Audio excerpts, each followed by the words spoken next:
Assalamualaikum warahmatullahi wabarakatuh. Saudaraku kaum muslimin dan muslimat, saudara sebangsa di tanah air dimanapun Anda dan berada. Berjumpa kembali dengan saya Abu Fikri dalam rangka kebaikan, kebenaran untuk mempermudah langkah-langkah kita menuju jalan selamat, yaitu Allah dan Rasulnya.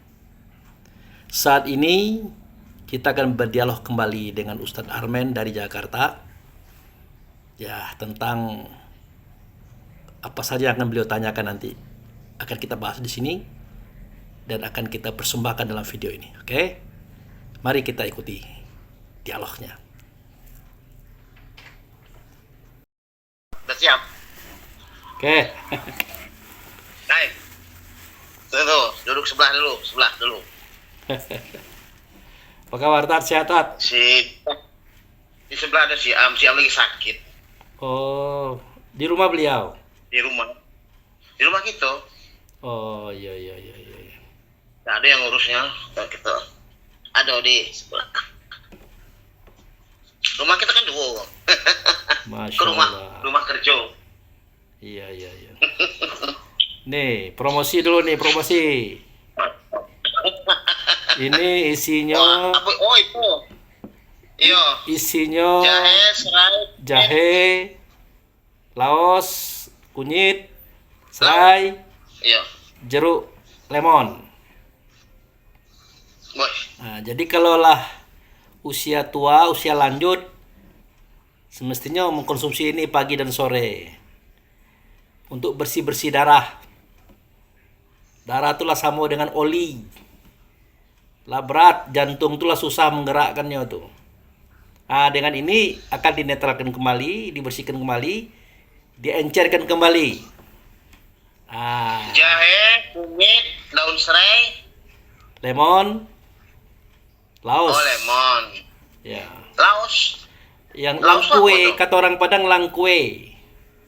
Oh, Lengkuas. Ya, oh iya, laut. Ya. Banyak di awak tuh. Oke, kita minum dulu. Bismillahirrahmanirrahim. Jadi kepada kita Mantap. semuanya, para penonton video Ustadz Abu Fikri, jangan lupa, kalau saya kan udah 61 tahun ini, harus minum ini.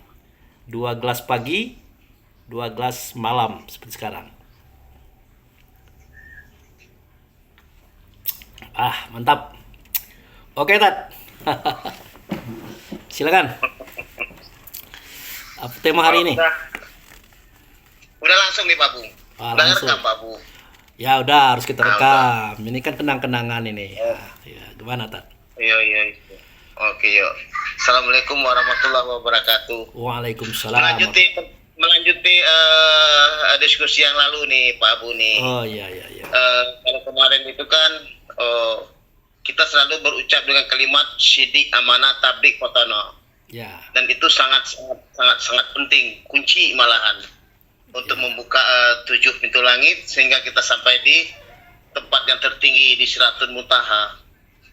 Yang jadi pertanyaan itu, bagaimana caranya Pak Abu kita itu menjalankan sifat sidik, amanah, tablik, fotono. Sidik itu benarnya seperti apa? Amanah itu bisa dipercaya, yang bisa dipercaya yang seperti apa? Tablik itu berucap. Bagaimana cara berucap berkata? Lalu kunci fotona. Bagaimana caranya fotona itu? Ini dulu buka dimah yang pertama nih, Pak Abu. Ya. Mohon dijelaskan. Insya Allah. Jadi begini, Tat. Di dalam kajian kita itu kan banyak kita itu bersentuhan dengan Muhammad. Iya. Jadi pendakwah kita itu kalau dia ceramah, Muhammad itu ikutan. Iya. In kuntum tuhibbunallah fattabi'uni. Yuhibbukumullah yaghfir lakum dzunubakum wallahu ghafurur rahim. Kalau kamu mencintai Allah, ikut saya, kata Muhammad. Supaya apa? Supaya kamu dicintai, dikasih, disayangi, dan diampuni dosa. Iya. Artinya kalau tidak ikut Muhammad, tidak dikasih, tidak disayangi, tidak diampuni dosa. Jadi sebatas ini kita masih berada di luar diri, Tat. masih berada dalam kisah-kisah, cerita-cerita, atau omon-omon. Iya. Kemudian kita tanyakan bagaimana cara mengikut Muhammad. Nah, caranya adalah ikuti di mana beliau sekarang. Beliau sudah kembali ke Baitullah Hakikat. Dikatakan la uqsimu bihadzal balad wa anta hilum bihadzal balad. Aku bersumpah dengan negeri ini, hai Muhammad, bahwa engkau tetap ada dalam negeri ini. Jadi Muhammad sudah kembali kepada negeri ini. Negeri mana itu? Negeri yang di situ ada Baitullahnya itu. Nama negeri itu adalah Bakkah.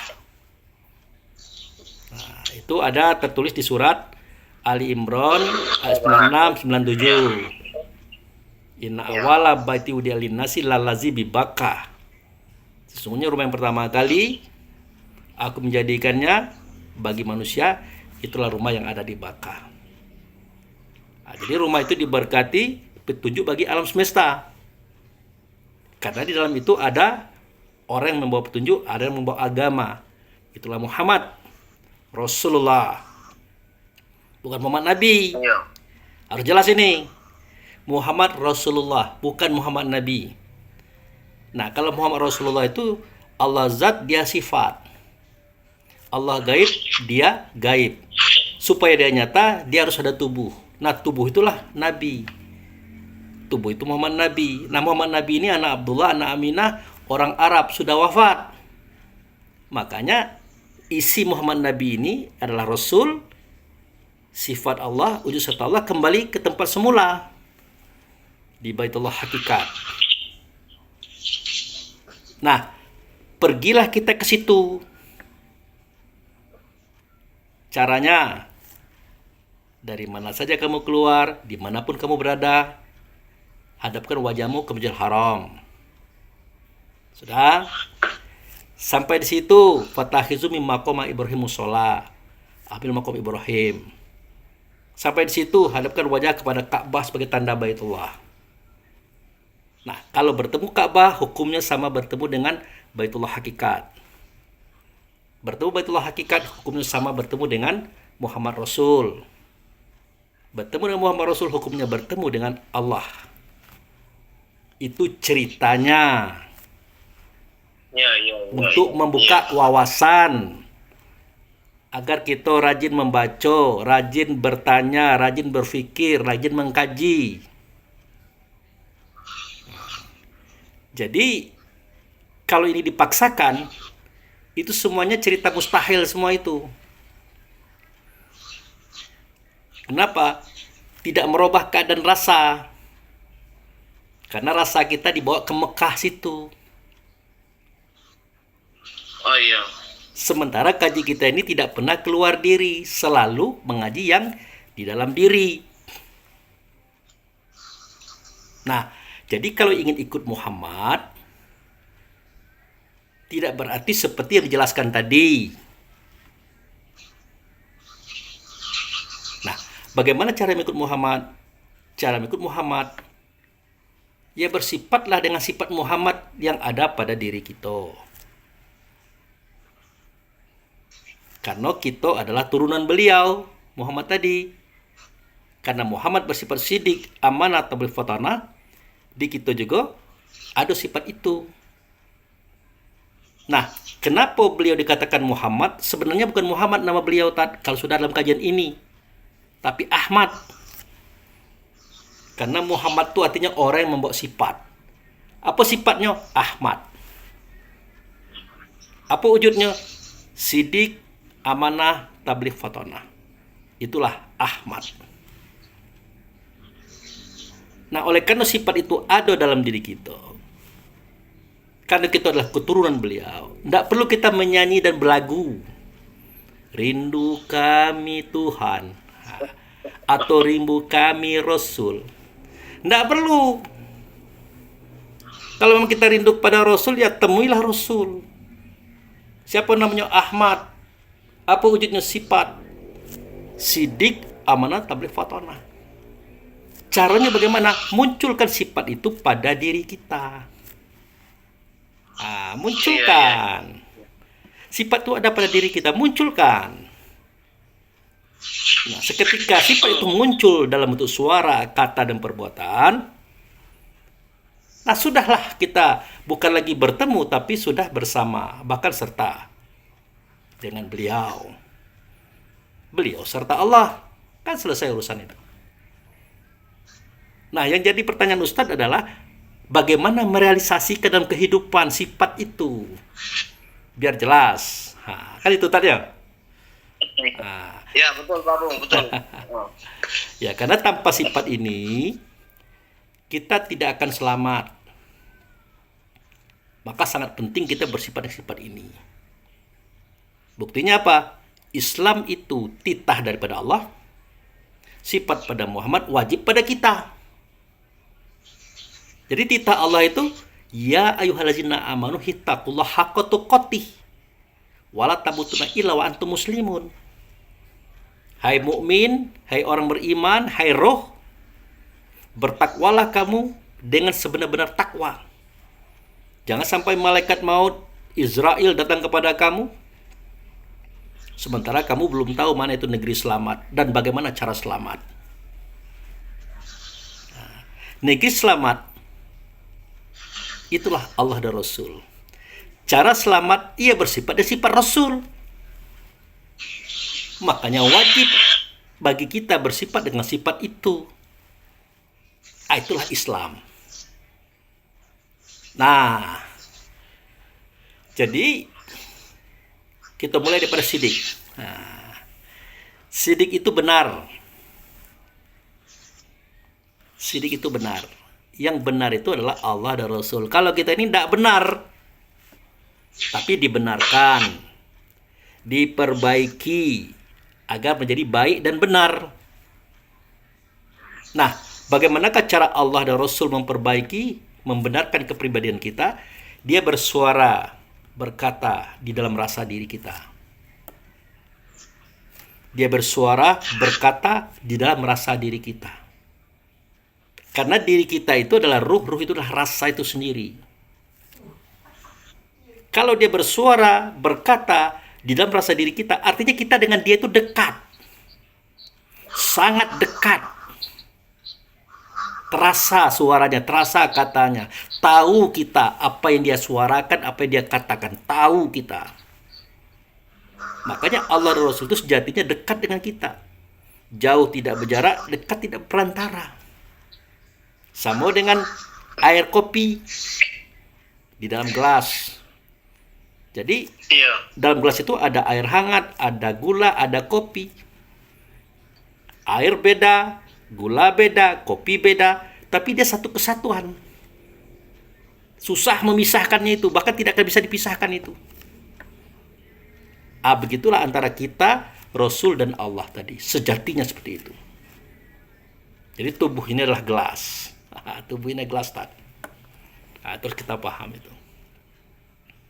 Nah, jadi dengarkanlah suara itu, dengarkanlah kata itu, karena suara itulah suara Allah, suara Rasul, kata Allah, kata Rasul. Jangan dibantah, jangan dilawan. Maka dikatakan wa aminu bima anzaltu musaddiqal lima ma'akum wala takunu awla kafirun bih. Berimanlah kamu kepada Dia, aku turunkan ada di kamu. Artinya percayalah kepada suara hati nurani. Nah, kita dulu percaya tak? Kenapa? Karena nanti suara kata Allah dan Rasulnya akan kita sampaikan kepada 4 anasir. Kepada 4 orang yang ada dalam dada kita itu. Kepada si Rehan, si Rahmani, si Jasmani, si Idafi itu. Tapi kita dulu yang mengiyakan, membenarkan, mengakui, mentaati. Baru kita bisa. Kalau itu tidak bisa. Nah, itu yang pertama. Yang kedua, suara Allah, suara Rasul, kata Allah, kata Rasul, itu terkadang muncul daripada anak, istri, teman, kaum kerabat yang memberikan kebaikan, kebenaran, kejujuran, keikhlasan, kesabaran kepada kita. Hati-hati, kita sering terjebak di sini. mentang-mentang itu anak, mentang-mentang itu istri, wah marah kita, kamu pula mau mengajari saya, kamu istri, perempuan, macam-macam itu. Ingat, selama itu sebuah kebaikan, kebenaran, itu dari Allah dan Rasul. Mungkin juga dari teman, sahabat, itu juga dari Allah dan Rasul. Tetapi jika saran mereka itu tidak masuk akal, tidak sesuai dengan nas Quran dan Sunnah, kita tolak pelan-pelan, kita tolak dengan bijak, karena kita tahu itu bukan dari Allah dan Rasul, karena itu keliru. Jangan dibantah, jangan dipatahkan, nanti tersinggung kawan. Itu cara sedekah. Intinya kalau kita sudah siap dikritik, siap diberikan masukan tanpa ada beban kebatinan, berarti sidik sudah kita pegang. Sudah kita pegang. Nah, kemudian itu adalah dalam bentuk amaliyah kemasyarakatan. Ada lagi amaliyah dalam bentuk peristiwa. Ada lagi. Nah, contoh.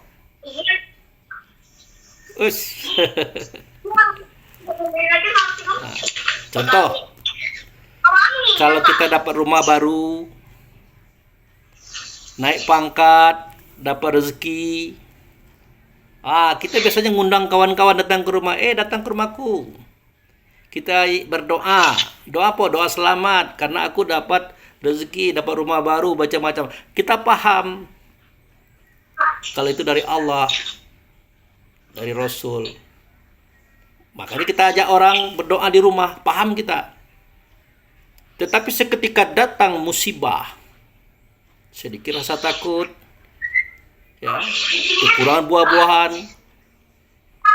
rasa lapar, haus, harta, kematian, kita lupa kalau ini juga dari Allah juga, dari Rasul juga. Jadi kalau kita lupa berarti kita belum sidik. Kita hanya membenarkan yang enak-enak.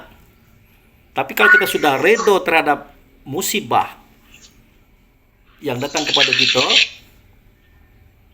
termasuklah kita sudah mendapatkan sidik. Dan ini harus ada ilmunya, Ustaz. Misalnya Ustadz nanam mangga, mangganya tumbuh berbuah, bernas, masak-masak, luar biasa, udah harum bukan main tuh. Dijanjikan besok mau dibagikan kepada tetangga, kepada kaum kerabat, teman, sahabat, tamu-tamu. Niatnya sudah bagus. Nah, tahu-tahu pagi-pagi ketika lihat mangga itu sudah habis semua. Dikarungi oleh Allah dan dikarungi oleh Rasul melalui pencuri. Harus tahu itu. Dan tidak perlu marah, tidak perlu ngomel. Kenapa? Karena Allah sudah bilang, wala nabluwanakum bisa minal kafi wal ju' wa naqsi minal amwal wa anfus wa samarah. Bahkan seterusnya itu. Termasuk kekurangan buah-buahan itu dia yang melakukan. Makanya kita ketika buah itu hilang, kita tersenyum bahkan tertawa. Wah, ini Allah sudah prank gua nih. Mangga gua udah selesai nih. Gitu. Nggak ngomel-ngomel, nggak menuduh sana sini. Nah, kalau sudah bisa tersenyum seperti itu, kita sudah sidik. Termasuk kekurangan harta, rumah terbakar. Memang kita sedih, banyak dokumen yang terbakar, baju habis, semua stok sudah selesai, uang terbakar pula. Kita sedih, tapi ingat kesedihannya jangan mendalam. Karena kekurangan harta juga perbuatan Allah dan Rasul melalui api. Api juga melalui listrik yang konslet. Dan kita tenang. Berarti sudah sidik. Begitu juga terjadi pembunuhan, ditabrak, ditusuk, atau ditimpa rumah, terjadi kematian anak, istri, kaum kerabat. Kita legowo. Karena ini adalah bagian produknya Allah dan Rasul. Bagian perbuatan Allah dan Rasul yang sudah dia janjikan kepada kita 15 abad yang lalu. Bahkan setiap nabi-nabi dari Adam sampai Isa sama kisahnya itu. sama sejarahnya. Nah, kalau sudah begitu perilaku kita di masyarakat, ya termasuk utang piutang, Tat, karena kita orang dagang ini. Nah, kalau berhutang, "Wah, Pak, tolong Pak Armen, anak saya tuh sakit gini, pokoknya 1 minggu dibayar deh." Berapa, Bu? 1 juta aja dipinjamkan. Ya karena kita kan baik, kita pinjamkan. Jadi sebulan, pas bulan pertama ditanya, "Oh, nanti dulu, belum dapat uang." Bulan kedua ditanya, bulan ketiga enggak juga, sudah. Enggak usah dipaksakan, Tat. Kenapa enggak usah dipaksakan? Nanti bermasalah. Nah, itu. Mudah-mudahan dia akan bayar. Tapi kalau sudah mulai tampak dia tidak akan membayar, Tat, nah, boleh kita datang lagi. Kira-kira benda apa sih yang bisa diberikan kepada kita untuk pengganti uang 1 juta tadi? Boleh. Sekedar usaha. Tapi ternyata bendanya banyak, tapi dia tidak mau memberikan, sudah siap-siaplah mengikhlaskan. Tapi sebagusnya jangan mengikhlaskan dulu. Ya Allah, jika aku mati, aku ikhlaskan uang 1 juta itu. Atau jika dia mati, aku ikhlaskan uang 1 juta itu. Tapi kalau itu belum terjadi, aku tetap menunggu, ya Allah.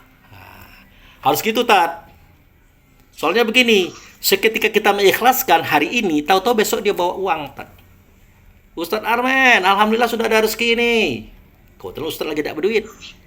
Dikasih duit itu, kita sudah mengikhlaskan. Kalau sudah ikhlaskan, tidak boleh terima, Tat.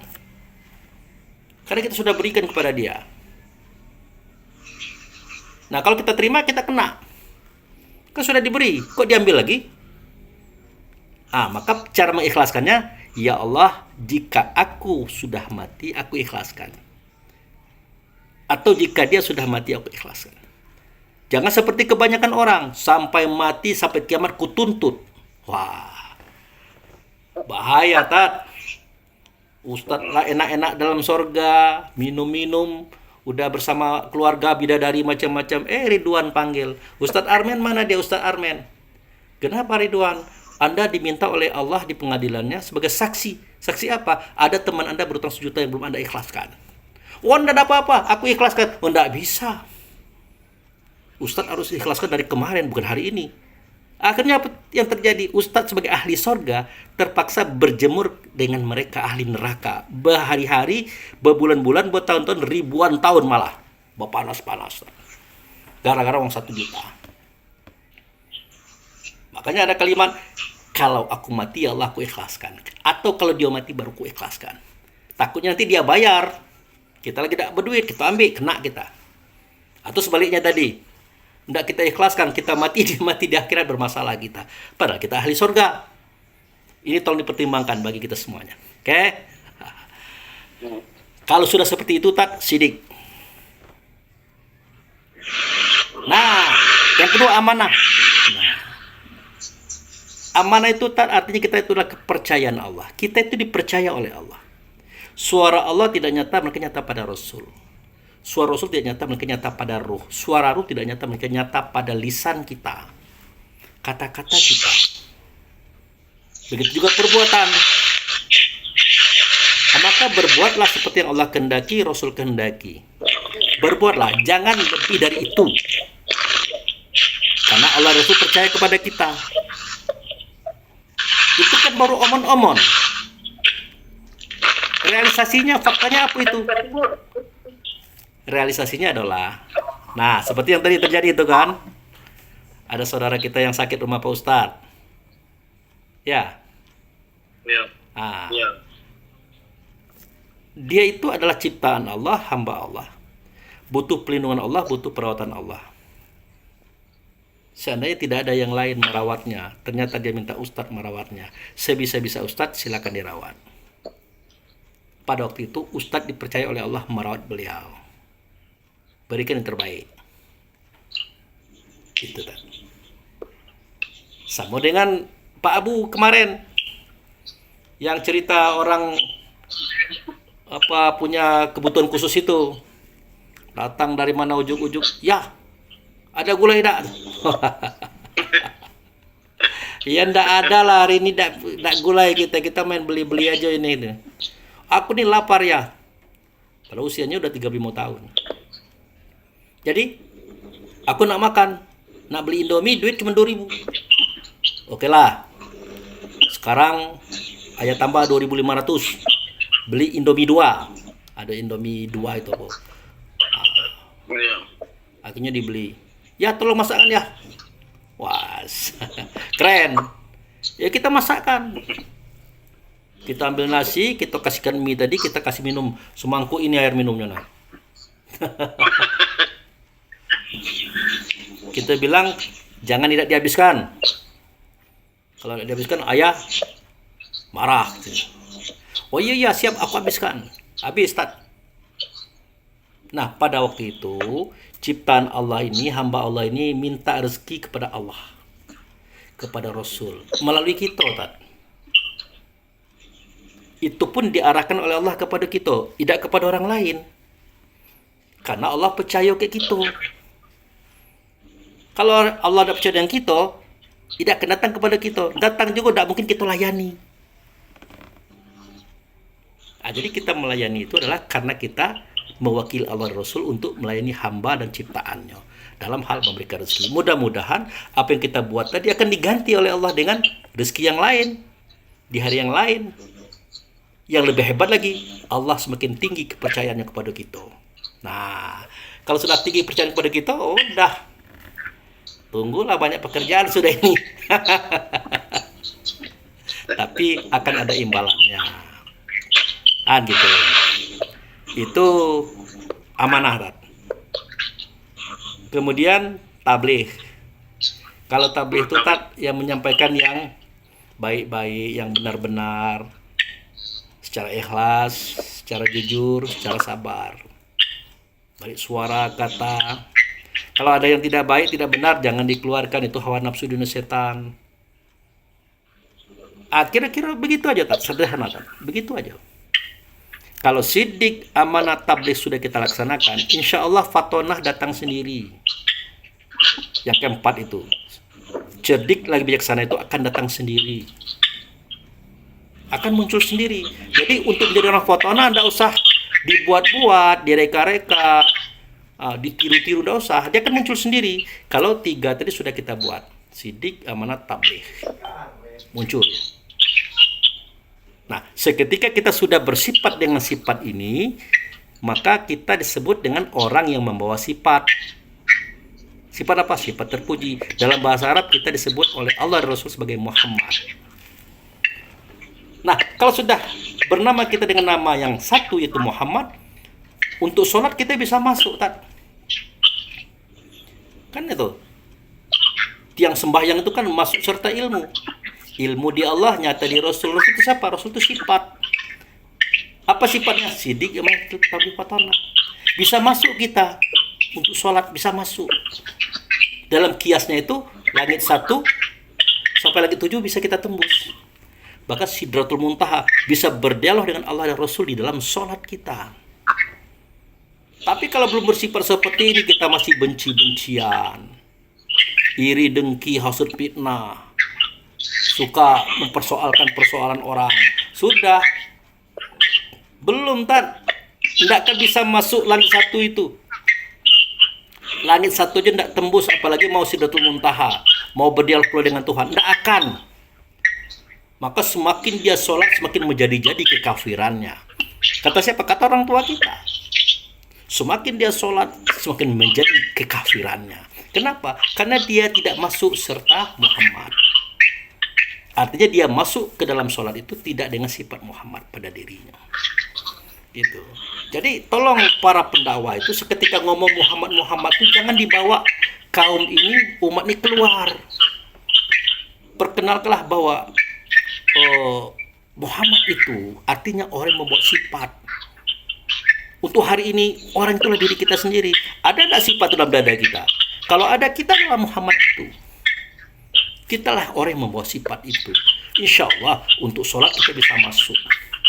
Dalam kiasnya itu langit 1 sampai 7 bisa masuk. Dan kita bisa berdialog dengan Allah dan Rasul. Gitu, Tar. Itu actionnya itu.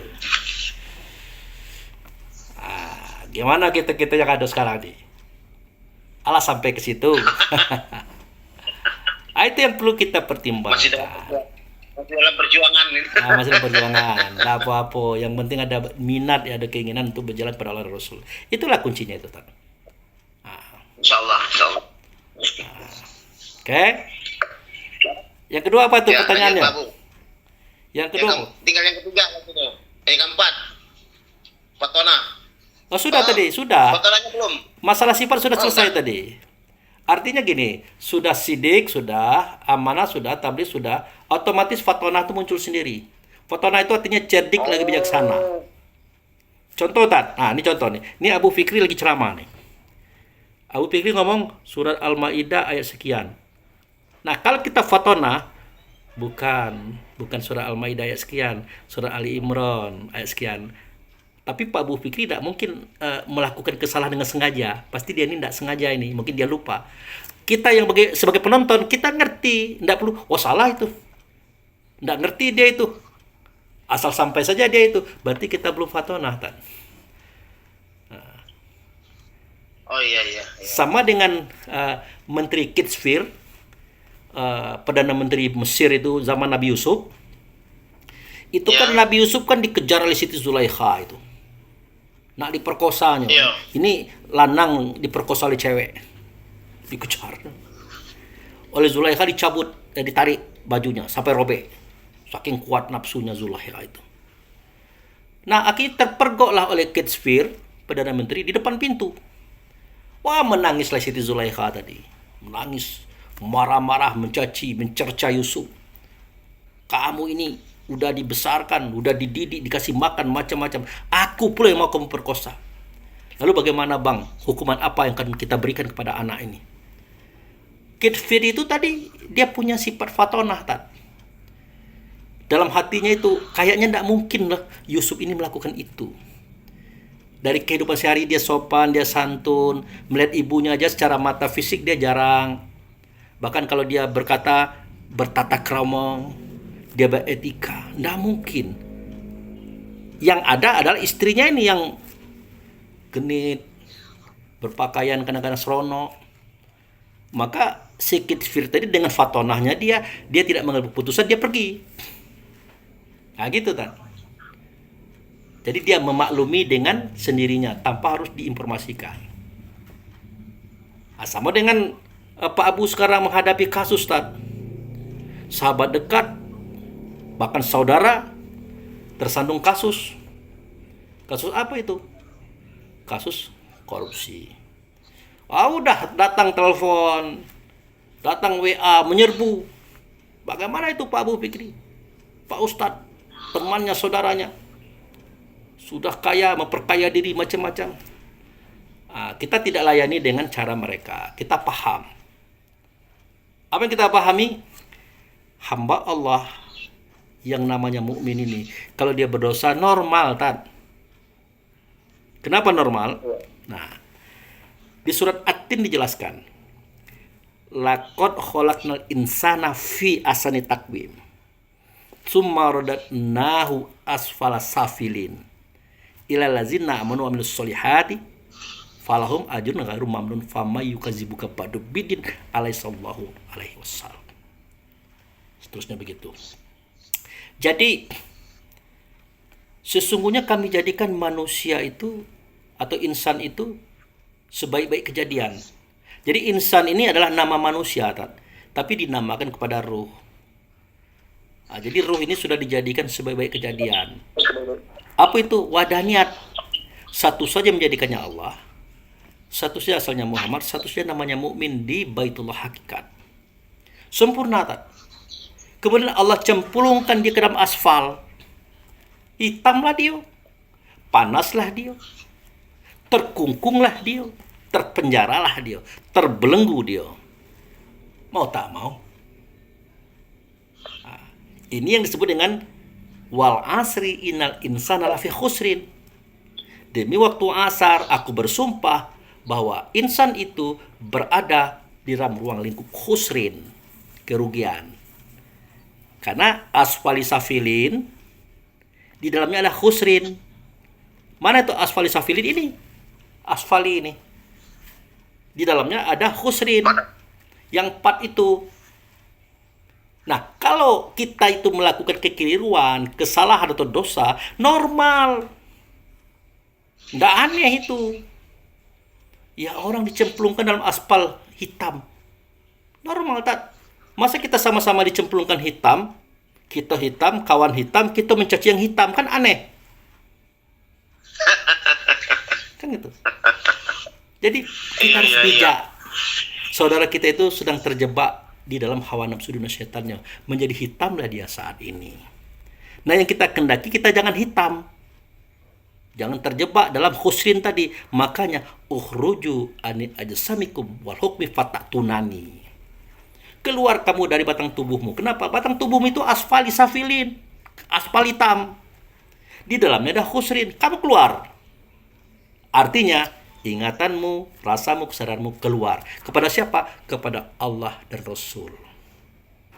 Berarti Allah dan Rasul di luar? Tidak. Sejatinya ada dalam bentuk rasa diri. Begitu cara Allah memberikan metode belajar. Dibawa keluar dulu, ujung-ujungnya masuk lagi ke dalam lagi. Gitu tak? Baru kita fatonah. Maka siapapun yang bersalah, yang keliru, berdosa, kita maklum tak? Makanya kalau ini penting, watawasobil haq. Tausiahi saudara kita itu dengan kebenaran. Siapa kebenaran? Al-haqqu min rabbik. Kebenaran itu datang daripada Tuhan. Siapa itu? Diri kita sendiri. Dengan sifat Muhammad yang ada pada kita. Nasihati dia itu dengan itu. Tidak juga. Watawasobil sobri. Siapa dia? Si sabar itu siapa? Si sabar itu Muhammad juga. Dia sifat juga. Balik sama ceritanya. Terakhir, watawasubil marhamah. Tausiah dengan kasih dan sayang. Kenapa? Sidik, amanah, tabligh, fatanah. Kalau dihimpun menjadi Rahman dan Rahim. Tausiah saudaramu dengan Rahman dan Rahim. Jangan dicaci, dicerca, dimaki. Orang sakit tambah disakiti, tidak selesai urusannya. Nah, wawasan ini hanya ada pada diri orang-orang yang fatonah. Orang-orang yang paham akan hakikat yang terjadi pada dirinya dan diri orang lain. Gitu Tad. Itu mudah-mudahan kita bisa masuk langit 1, langit 2, langit 7 sampai kita berdialog dengan Tuhan di dalam sholat sejatinya itu. Nah, apalagi itu? Nah, yang kedua itu yang tadi linuria min ayatina. Di tempat itu kami siapkan tanda-tanda. Jadi seperti apa yang dimaksud dengan linuria min ayatina itu? Nah, itu. Jadi Allah dan Rasul pernah berfirman itu. Ad-dinu wal aklu la dinu liman la aklalah. Agama itu akal. Tidak ada agama bagi orang yang tidak menggunakan akal fikirnya. Jadi orang yang beragama tidak menggunakan akal fikir, dia terima saja, dia amal saja tanpa dia pertanyakan kenapa aku begini. Sejatinya itu tidak ada kata Allah. Itu tidak ada kata Rasul. Dalam bahasa lainnya, Allah tidak menerima amal ibadah yang tidak digiring dengan ilmu. Yang tidak didasarkan dengan pengetahuan. Allah tidak mau terima. Ya contoh Tad. Allah berfirman melalui Rasul via Nabi. Ya ayyuhallazina amanu la taqrabus shalah wa antum sukara hatta ta'lamu ma ta'kulun. Ada kan? Ada. Ya. Hai orang beriman, kamu jangan mendekati sholat. Wahai mukmin, kamu jangan mendekati Allah dan Rasul kalau kamu sedang mabuk. Kita berdiri kita tidak tahu, kita ruku tidak tahu, kita sujud tidak tahu, kita duduk tidak tahu, kita mengucapkan Allah Akbar sampai salam tidak tahu. Itu masalah tahu. Tahu juga tidak dalam kondisi sadar, itu mabuk. Jangan, nggak usah dekat. Padahal sholat adalah tiang langit, tiang bumi. Sesuatu yang mendekatkan diri kita kepada Rasul dan Allah. Tapi dilarang. Kenapa? Percuma saja. Jadi segala sesuatunya harus diketahui. Maka dalam kajian kita, paham bacaan dengan maknanya. Ada tak? Ada. Aduh, ini kita sudah sering dengar itu rukun sembahyang 13 dibaca setiap wiritan. Ada itu paham baca dengan maknanya. Kenapa kita tidak pernah menghafal baca sembahyang Iya, kita? iya, paham dengan makna itu ya. Aduh, itu Pak Abu sampai cari itu sahabat-sahabat, teman-teman saudara-saudara kita itu. Kamu bacaan surat hafal enggak? Hafal. Terjemahannya enggak tahu. Nah, jangankan paham dan makna, terjemahannya enggak tahu. Sementara setiap Jumat dia dengar kata-kata ini kemana akal fikirnya itu? Ya kalau kita kan tidak menyalahkan, tapi memotivasi. Anda jangan lama-lama begitu loh. Anda harus action, karena Anda sudah dititipkan akal fikir. Kan gitu. Maka dikatakan, Mengqablu hudal linnasi wa anzalal furqan. Sebelum kami turunkan kitab Quran, atau bahasa lain ya, sebelum kami turunkan Taurat kepada Musa, Zabur kepada Daud, Injil kepada Isa, Quran kepada Muhammad, terlebih dahulu aku berikan kamu akal. Sesuatu yang bisa membedakan hak dan batil. Itu akal. Untuk apa? Mencerna segala sesuatu yang kamu lihat, mencerna segala sesuatu yang kamu dengar, mencerna segala sesuatu yang kamu rasakan. Gitu. Jadi setelah kita diberikan akal fikir tidak kita gunakan, bahayalah Tat. Bahaya. Iya, iya. Masuk neraka Tat. Panas. Tersiksa. Jadi selama ini kita berpikir orang masuk neraka itu orang pembenci, pengiri, pendengki, pengkhianat, pembunuh, macam-macam. Kan kita kira begitu. Ternyata orang yang tidak menggunakan akal fikirnya juga masuk neraka. Apa bunyinya? Walaqad zara'na li jahannam katsiran minal jin wal ins walahum qulubu la yafqahuna biha walahum ayunu la yubsiruna biha walahum azunu la yasma'una biha ulaika kal an'am bal adul wa ulaika humul ghafilun. Akan kepenuhkan neraka jahanam ini. Dengan siapa? Jin dan manusia. Kenapa? Mereka punya hati tidak berpikir dengan hatinya. Mereka punya pendengaran tidak mendengar dengan pendengarannya. Mereka punya mata tidak melihat dengan penglihatannya. Kena hukum, Tat. Jadi jangan kita kira, oh yang masuk neraka itu orang berzina, orang peminum, pencuri. Tidak juga. Kita juga akan masuk neraka kalau kita tidak menggunakan akal kita untuk berpikir. Maka rajin-rajinlah kita belajar. Tidak bisa belajar. Harus belajar, Tat. Harus. Makanya, utlubul ilma faridatan. Untuk ilmu itu faridatang, fardu, wajib hukumnya. Gitu. Nah, itu tadi ya. Jadi kembali kita kepada cerita tadi bahwa akal tadi mencerna. Ustaz tanyakan bagaimanakah linurihu min ayatina. Di tempat itu aku perlihatkan kepada mereka tentang ayat-ayat kami. Nah, yang perlu kita ketahui itu adalah ayat. Ayat itu apa? Bukan tulisan. Yang ada pada kitab Quran bukan itu ayat. Makanya waktu itu dikatakan bahwa seketika Nabi Muhammad berkata zalikal kitabu la raiba fihi hudal muttaqin. Sedemikian itu kitab tidak ada keraguan padanya. Apa itu kitab? Ditanya oleh sahabat, apa itu kitab ya Rasulullah? Quran. Kan begitu. Kemudian sahabat bertanya lagi, ya Rasulullah, mahwal Quran? Baru disebut bal huwa ayatu bainatu fi sudur. Allazina utul ilmi wa ma yaj'adu biyatina ila zalimun. Kitab itu Quran, Quran itu ayat dalam dada kamu. Dia menunjuk kepada roh. Roh itu ayat. Itu. Roh itu ayat. Ada dalam dada kamu. Namanya ilmu. Tidak ada yang mendustakan dia kecuali orang zalim. Siapa orang zalim? Yang 4 tadi. Rehan, Ramani, Jasmani, Ibrafi. Cerita ayat ini akan dibongkar di situ, Tat. Kita bertanya kepada Allah dan Rasul di tempat itu tentang kaji. Tentu pribadinya ayat kan? Nah, ditanya di situ. Apa itu di situ? Masjidil Haram. Kita pergi ke Masjidil Haram, Tat. Ya kan? Masjidil Aqsa. Kita pergi ke Masjidil Aqsa. Tapi kita tidak kenal Masjidil Haram ini yang mana. Di zaman Nabi seketika dia mengatakan itu Masjidil Haram itu belum ada. Iya. waktu itu adalah kuil. Kemudian tempat patung-patung. ya, belum ada. Kemudian Masjid Al-Aqsa apalagi memang tidak ada sama sekali waktu itu. Tapi kenapa Nabi mengatakan kata ini? Maka dibukalah rahasianya oleh orang tua kita. Masjidil Haram itu artinya tempat sujud yang mulia. Tempat sujud tidak mulia, orang di tempat itulah yang mulia. Nah, siapa orang di tempat itu? Itulah Rasul. Itulah sifat tadi, Tat. Artinya, bersifatlah kamu dengan sifat Muhammad.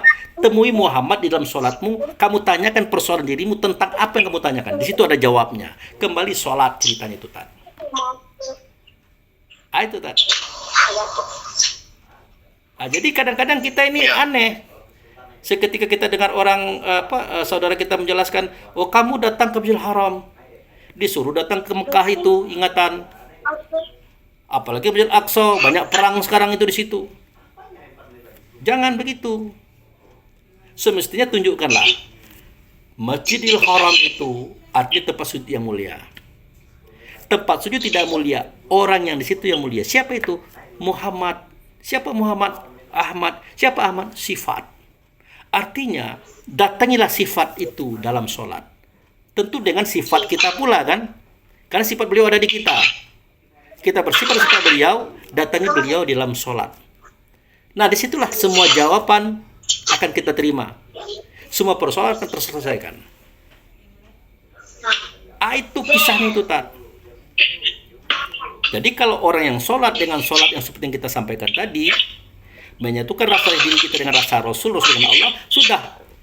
Apa yang kita tanya, apa yang kita harapkan, di situ ada jawabannya. Di situ ada solusinya. Gitu, Tat. Jadi banyak ini rintangan, Tat. Di kiri kanan Ustadz tuh banyak orang gitu. Jadi gitu, Tat. Jadi begitu. Jadi seperti itu cara. Ada lagi nih Pak Abu nih kan, itu kan linu dia min ayatina. Pernah mendengarkan? Berarti ada hubungannya yang kita diskusikan yang lalu. Tadinya langit dan bumi itu menyatu. Ya. Lupa ayatnya yang mana itu lupa. Pernah. Itu gimana itu Pak Abu? Ya. Jadi begini. Tidakkah kamu tahu bahwa dahulu langit dan bumi itu bersatu, kemudian Allah memisahkan. Iya, itu ayatnya tuh Pak Abu ya. Jadi ceritanya begini. Jadi 4 pasal yang dijadikan Allah daripada Muhammad. Ya kan? 1, negeri yang diberkati.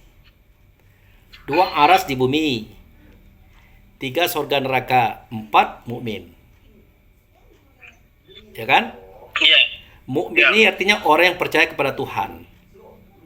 Kenapa? Karena dia pernah melihat Allah. Tidak nyata Allah, menyata sifatnya. Wujud sertanya, Rasul. Makanya seketika ditanya, alastu birabbikum, adakah tidak aku ini dengan Tuhan kamu? Dijawab bala syahidna. Dijawab oleh semua ruh tadi, bala syahidna. Benar engkau dengan Tuhan kami menyaksikan. Makanya dia sujud pada saat itu, di tempat itu, sambil berkata, asyhadu an la ilaha illallah wa asyhadu anna Muhammadar Rasulullah. Aku bersaksi tidak ada zat, tidak ada sifat, tidak ada nama, tidak ada perbuatan kecuali Allah lah dianya. Tapi yang ku lihat, yang ku dengar, yang ku hadapi tidak Allah, melainkan utusannya, wujud sertanya, bernama ia dengan nama sebenarnya Hamdu. Belum Muhammad. Hamdu. Nah, baru dia bernama Ahmad, baru dia bernama Muhammad. Nah, jadi para ruh yang menyaksikan itu, Tat, itu semuanya adalah Nur Muhammad. Jadi, negeri berkati, aras di bumi, surga neraka, mukmin itu Nur Muhammad. Ingat, bukan Muhammad Nabi, bukan Muhammad anak Abdullah, Muhammad Rasul ini. Ya, Muhammad Rasulnya. Ya. Muhammad ini adalah nurnya Allah. Allah Maha Nur. Nah, jadi si mukmin ini, si ruh ini, jangan kita kira itu hanya ruh kita, hamba-hamba yang namanya manusia ini. Jangan kita kira itu, Tat. Di situ ada roh langit, ada roh bumi. Nah, Iya, iya, iya. ya kan? Ada roh air, angin, api, tanah. Ada roh hewan, ada roh tumbuh-tumbuhan, ada roh semuanya, Tat. Makanya kamu itulah umat yang satu, kemudian terpisah, terpecah. Nah, jadi bagaimana prosesnya Pak Abu Fikri? Prosesnya adalah nur tadi, mukmin tadi, dimasukkanlah dia ke dalam tubuh terbuat dari cahaya. Itulah Jibril CS. Jibril, Mikail, Israel, Israfil, Rokib, Atib, Mungkar, Nangkir, Duan, Madi, dan seterusnya para malaikat. Itu tubuhnya terbuat dari cahaya. Isinya roh yang sama dengan roh kita. Cuman badannya cahaya, kan? Sudah? Nur tadi diambil, roh tadi diambil, dimasukkan dalam tubuh terbuat dari tanah. Itulah Adam, Idris, Nuh, Hud, Lut, Saleh, Ibrahim, Ismail, sampai ke Nabi Isa, sampai Nabi Muhammad, sampai kayak gitu. Iya, iya. Sudah tuh diambil lagi nur tadi, mukmin tadi, dimasukin ke tubuh, terbuat dari api badannya itu. Itulah bangsa jin, bangsa Azal bin Janung. Itu level 1, Tat. Jadi malaikat, kita, jin itu isi dalamnya sama, Tat. Nur Muhammad, ruh mukmin. Itu level 1. Tingkat 1. Di tingkat kedua, Tat, di tingkat kedua diambil nur tadi, tubuhnya terbuat dari angin. Maka namanya roh rehan. Diambil nur tadi, tubuhnya terbuat dari air, namanya roh rahmani. Diambil nur tadi, tubuhnya dari tanah, di level 2, namanya roh jasmani. Diambil nur tadi, tubuhnya terbuat dari api, namanya roh idafi. Itu level 2. Level 3, Tat. Roh rehan, angin, roh ramani, air, roh jasmani, tanah, roh idafi, api, disatukan oleh Allah dan Rasul. Dari sinilah terciptanya materi. Langit, bumi, apa yang ada di antara dua langit, gunung, lembah, sungai, laut, danau, hewan, biji-bijian, sayur-sayuran, dan semuanya itu. Alam materi itu terbuat daripada gabungan roh rehan, rahmani, jasmani, idafi. Itulah dia. Nah, di alam yang level ketiga ini kan ada tubuh kita itu, Tat. Kan digabung angin, air, tanah, api, kan terjadi tubuh kita itu. Tubuh kita itulah bumi. Tubuh kita itu bumi, Tat. Di dalamnya ada rehan, rahmani, jasmani, idafi. Itulah bumi. Di bumi ini nanti ada otak, tulang, urat. Ada daging, kulit, bulu atau roma. Ada hati, ada jantung. Ada telinga, ada mata, ada lidah. Itulah bumi. Tadinya asalnya satu, Muhammad. Sedangkan Allah dan Rasul itulah langit. Ada 7 sifat Allah dan Rasul pada kita. Ada. Kodrat di Allah nyata di Rasul. Kodrat, iradat, ilmu, hayat, sami', basar, kalam. Itulah sifat Allah yang nyata di Rasul. Itulah langit. Di bawah ada itu. Tingkat bawah ada itu.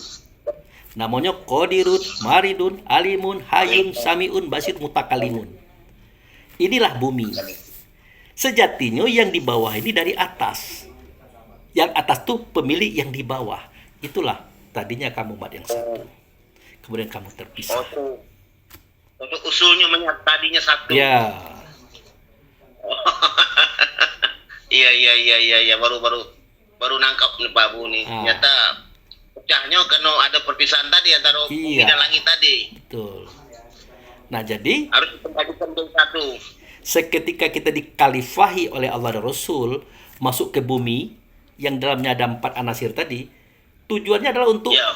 membimbing, mengajar, mendidik, melatih mereka untuk kembali kepada Allah dan Rasul. Supaya dia kembali Ya, kepada kembali. asal semula. Iya. Lakukan kembali. Iya. Sebagai faktanya adalah seketika kita memotong onta, kerbau, sapi, kambing, ayam, bebek, burung, bahkan sayur-sayuran, buah-buahan, mohon dipotong, disembelih di sisi Baitullah hakikat. Ada kan Al-Haji? Sesungguhnya penyembelihan itu hendaklah di sisi Baitul Atik atau Baitullah. Caranya Iya, Baitullah. dengan ingatan kita, dengan rasa kita, kesadaran kita, kita bawa ke samping Ka'bah secara syariat itu tat. Sejatinya Iya. sembelihlah dia dengan rasa diri kita bersama Rasul dan Allah. Sama kita mengembalikan dia ke tempat semula dia datang. Gitu tat. Itu fungsi kita. Janganlah itu angin dibunuh, air dibunuh, tanah dibunuh, api dibunuh. Tidak bisa. Yang kita bunuh itu kata orang tua kita keinginannya. Kan? Jangan dibunuh, tapi keinginan Hawa itu dibunuh. Nafsu jangan dibunuh, tapi keinginannya itu yang dibunuh. Dan seterusnya itu. Tapi pengertian bunuh di sini bukan dimatikan, diarahkan sesuai dengan porsinya. Kalau jangankan hawa nafsu dunia setannya dibunuh, kehendaknya pun kalau dibunuh bahaya, tat. Iya. Tapi diarahkan, dikontrol. Contoh mobil, tat. Mobil itu butuh angin enggak? Oh iyalah. Ya, kempes ban itu, tat. Kempes bannya Iya. itu. Ya kan? Iya. Api yang ada Iya. dalam mobil itu tidak akan hidup kalau tidak ada udara, tat. Mati dia, tat. Iya. Mati ya. Jadi butuh angin kan? Mobil Ya. itu butuh air enggak? Betul. Ada yang disiram. Karburator itu perlu air. Kalau itu kan pecah mesinnya kan? Iya, pecah mesinnya. Karena dalam mesin itu ada air. Mobil itu butuh tanah enggak? Betul. Karena apa? Besi-besi itu, Besi, plastik, kayu itu dari tanah semua tumbuhnya, tat. Ya kan? Iya. Yang terakhir, mobil itu butuh api enggak? Butuh lah, Tak Tat. hidupnya kalau ada api. Tak hidup dia. Maka gas motor, gas mobil itu sebenarnya untuk mengatur saluran api biar nanti tidak terlalu kencang, tidak terlalu kuat. Karena semakin besar apinya itu, semakin banyak bahan bakar terpakai, semakin kencang lajunya. Ya, iya. Jadi gas itu untuk mengatur. Kalau rem untuk nyetop. Kalau kita tidak bisa lagi mengontrol dia menggilo, kita rem. Tidak sempat dengan rem kaki, rem tangan, krek. Iya. Jadi itu paham dan maknanya, Tan, secara realisasi kehidupan. Nah, Iya. jadi ini sudah berapa nih? Sudah 57 menit, Tan. Udah hampir Kalau sudah. cerita kaji itu memang kadang-kadang tidak terasa. Iya, ini air aja belum sempat ini habis, baru setengah gelas. Udah 57 menit.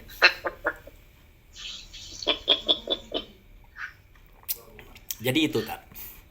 Jadi untuk penutup pembicaraan kita karena sudah 57 menit, kita cuman berdurasi 1 jam. Itu tadi. Akal fikir kita gunakan untuk belajar, menyelami, mendalami. Karena ilmu Allah dan Rasul itu sangat dalam, sangat luas, sangat tinggi. Harus dengan energi yang serius, kesadaran yang tinggi, biar kita bisa berdialog dengan Allah dan Rasul di dalam sholat. Kalau tidak seperti itu, Tat, nanti akan terjadi seperti inilah, sampai kiamat akan beginilah. Kita merasa selamat, padahal kita tidak selamat. Jadi, Iya. Itu ditakutkan sebenarnya Pak Abu. iya, kita merasa kita sudah mengaji, kita pasti selamat. Nanti dulu. Selamat dan tidak kita hari ini bisa dilihat, Tat. Bagaimana kita bersuara, berkata, berbuat. Bagaimana motivasi diri. Adakah dia daripada hawa nafsu dunia setan atau daripada sidik amanah amanah. Dampak itu, Tat. Di kita kan masih ada membenci orang. Ada kan? Iri, dengki, hasut, fitnah. Ya, tamak, loba, sombong pula. Iya. Mentang-mentang Iya. kita ngaji, mentang-mentang mereka kita Islam, kita mengira kita udah selamat. Belum. Tidak begitu kata Allah. Tidak begitu kata Rasul. Selamat itu adalah Islam. Islam itu adalah titah daripada Allah, sifat pada manusia. Wajib pada kamu. Sudah apa belum? Itu pertanyaannya. Kalau belum, hati-hati. Dalam sholat kamu tidak masuk, apalagi bertemu dengan Tuhan. Kalau mati tidak akan dijemput oleh Tuhan. Tidak akan. Nak wiritan tiap Jumat juga tidak. Nak formusa juga tidak. Ini yang berbahaya, Tat. Kalau mereka tidak mengaji itu wajar-wajar saja. Apalagi kita katakan, oh kalau saya mengaji, mereka tidak. Belum tentu, Tat. Boleh jadi mereka yang tidak mengaji itu, dia mencari dengan rasa dirinya. Ingatannya, kesadarannya tentang Allah dan Rasul. Bisa jadi ketemu. Makanya kita sering lihat orang mengaji tidak, tapi bagus daripada kita. Suaranya, katonya, amaliyahnya. Iya. Bahkan berbeda agamanya, Tat. Lebih bagus daripada kita. Karena kan kita mempersoalkan ada Yahudi, Nasrani, Hindu, Buddha, apa itu. Kita tidak tahu. Perbedaan nama agama itu efek daripada perbedaan kapasitas akal fikir. Perbedaan latar belakang. Tapi tujuan yang satu menuju kebenaran, itu Allah dan Rasul. Masalah nama Allah, nama Rasul itu tidak apa-apa nama lain, yang penting intinya adalah beliau. Masuk, Tat. Jadi yang kita kira mentang-mentang kita mengaji, kita beragama dengan merek Islam, kita kira kita udah selamat. Nanti dulu. Iya. Makanya dalam kajian kita ini tidak menyalahkan orang. Nak Yahudi, nak Nasrani, nak Hindu, nak Buddha, nak apapun tidak akan kita salahkan. Apapun aliran Islam tidak akan kita salahkan. Tapi kita mengingatkan kepada saudara-saudara kita, tolong bahwa merek pengajian, aktivitas pengajian Islam tidak menjamin, Tat. Yang menjamin itulah ikrar dan amal. Ya kan? Perbuatan dan Ustaz tahu ketetapan Islam di mana? obat yang tidak menserikati Allah. Ketetapan Islam. Ketetapan iman dalam hati. Ya kan? Ikrar dan amal. Tetap Islam. Jadi ketetapan Islam itu pada ikrar dan amal. Pada suara kata dan perbuatan. Menunjukkan kedamaiankah atau tidak? Kedamaian terhadap diri, keluarga, tetangga, kaum kerabat, semuanya. Itu dia. Iya, Pak Bu. Itu ya. Jangan sampai kita tertipu. Mentang-mentang merek Islam, kita kiralah selamat. Mentang-mentang kita wiritan tiap Jumat, kita kiralah selamat. Sementara akal fikir kita tidak berjalan. Allah tidak senang dengan seperti itu. Allah murka. Makanya dalam surah Al-Fatihah itu ada. Apa itu? Di pertemuan berikutnya. Di pertemuan berikutnya. Ya kan? Aduh sih, ya. Kita buka dikit lah. Ya, karena kita buka dikit. Ghairil maghdub bi alaihim waladdallin. Nah, siapa yang maghdub? Yang dimurkai oleh Allah ini siapa? Yang dimurkai oleh Allah itu adalah orang diberi hidup, diberi akal fikir, tapi tidak dimanfaatkannya. Allah murkanya dengan orang itu. Murka.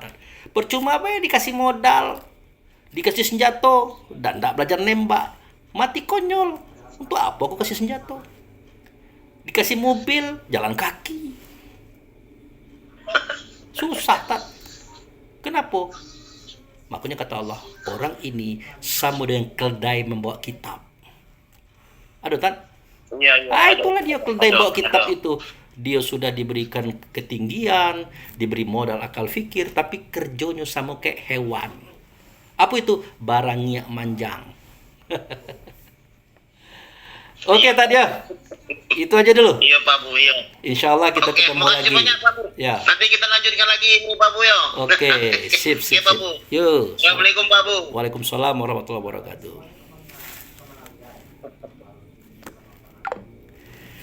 Demikian saudara-saudaraku informasi kaji dialog antara saya dengan Ustadz Armen di Jakarta. Mudah-mudahan bermanfaat. Jadi besok hari Rabu ada rekaman juga insya Allah ya. Kalau jadi pengajian hari Rabu besok. Dan hari Kamis insya Allah dengan saudara-saudara kita dari Palembang, Lampung, Martapura, dan yang lain-lain. Dalam bentuk seperti ini juga. Demikian, terima kasih, mohon doanya. Semoga saya sehat, rezeki murah, dan pencapaian kita tetap bertambah di sisi Allah dan Rasulnya. Demikian, terima kasih. Wabillahi taufiq wal hidayah. Assalamualaikum warahmatullahi wabarakatuh.